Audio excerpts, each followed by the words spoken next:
Salut les Richman et Richwoman. Je vais vous parler aujourd'hui de la fin du livre d'Alan Carr, Méthode pour arrêter de fumer. Aujourd'hui, je vais pas faire comme les jours précédents, je vais pas vous lire les résumés de chapitres, etc. Je vais vous dire en fait mon avis complet sur le livre d'Alan Carr, parce qu'il y a 18 chapitres, je vais pas les faire un par un en fait. Je l'ai lu et c'est un peu tout le temps la même histoire. Ce qui revient souvent, qu'est-ce qui revient? Il revient le fait que fumer, ça veut dire que on est tombé dans un piège. Donc c'est pas une habitude, c'est une addiction puisqu'on est contrôlé par la cigarette. Donc si vous êtes dans cette addiction, entre guillemets, c'est pas votre faute. Parce que vous avez suivi le mouvement, vous avez été conditionné, etc. Peu importe. Le truc qu'il y a, c'est qu'il faut comprendre que finalement, ça demande beaucoup plus de volonté de continuer de fumer que d'arrêter de fumer.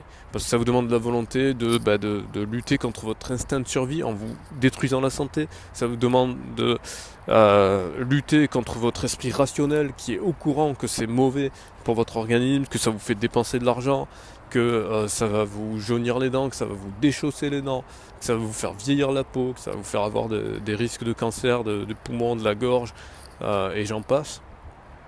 Bref, ça vous demande beaucoup plus de volonté pour aller chercher un tabac quand il n'y a rien qui est ouvert, pour aller à chaque fois prévoir quand vous partez, etc., d'avoir votre dose, etc. Bref, ça vous demande beaucoup plus d'énergie, beaucoup plus de volonté de continuer à le faire que d'arrêter de le faire.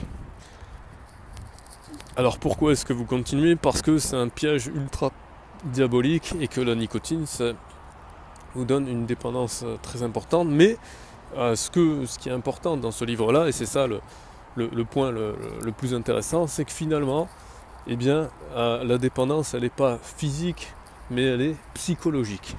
Et c'est ça, c'est pour ça que vous pouvez vous en sortir, c'est pour ça que vous allez pouvoir arrêter, parce que la dépendance, elle est fondamentalement psychologique et non pas physique.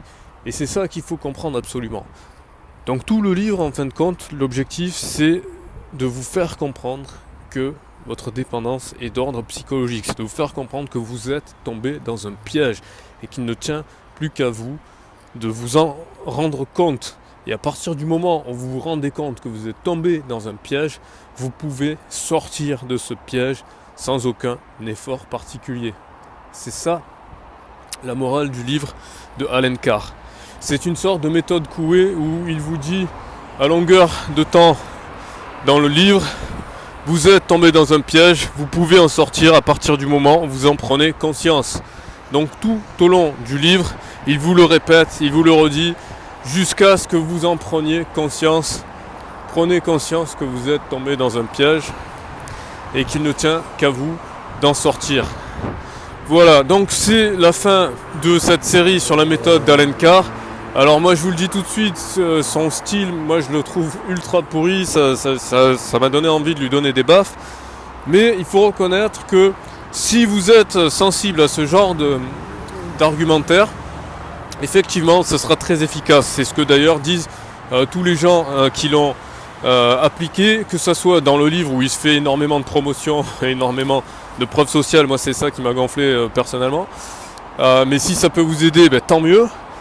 J'ai croisé des fumeurs qui m'ont dit qu'ils avaient utilisé cette méthode-là et que ça avait réussi. Alors je vous cache pas qu'il y en a qui m'ont dit que ça avait réussi pendant 6 ans et puis après ils s'y sont remis.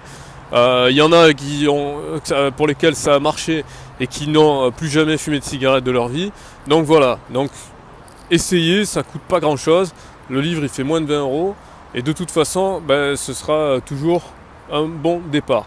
Le point essentiel qu'il faut comprendre dans cette affaire, c'est que vous ne pourrez pas arrêter de fumer si c'est pour faire plaisir à quelqu'un, vous ne pourrez pas arrêter de fumer si c'est pas vous qui le décidez.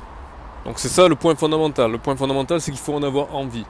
Le point fondamental également, c'est que contrairement à ce que des gens pourraient se dire, de la peur, de la crainte, du stress, etc., la cigarette vous cause beaucoup plus de stress que pas de cigarette. Et si vous avez du stress, peut-être la première semaine où vous arrêtez, c'est uniquement les restes de la cigarette dans votre corps et les restes de votre dépendance psychologique. Donc c'est absolument pas dangereux d'arrêter, c'est-à-dire que ça va absolument pas vous faire stresser ou quoi que ce soit. C'est tout le contraire. En fait, à partir du moment où vous allez arrêter, la première semaine elle va être très difficile, ça c'est certain, encore que ça dépend des gens. Mais une fois que vous allez passer ça, parce que c'est uniquement la première semaine maximum qu'il peut y avoir des traces de la dépendance physique, parce qu'il y a une petite dépendance physique de l'ordre de 1%. À partir de cette fin de première semaine, c'est uniquement de l'ordre psychologique. Donc faites des actions positives, faites du sport, nourrissez-vous convenablement, allez respirer du bon air, donc n'allez surtout pas à l'endroit où je suis en ce moment. Bref, faites des choses positives, soyez actifs et occupez-vous l'esprit par des choses positives. Et si vous faites ça, vous allez rejoindre le clan des non-fumeurs. Vous pouvez déjà commencer à le faire en soirée, par exemple, en allant près des non-fumeurs, en essayant de vous faire plus amis avec vos collègues non-fumeurs, et ainsi de suite. Moi, je pourrais vous recommander, ça c'est pour me faire de l'autopromotion, mais je l'assume, d'apprendre des langues étrangères, comme ça vous occuperait l'esprit.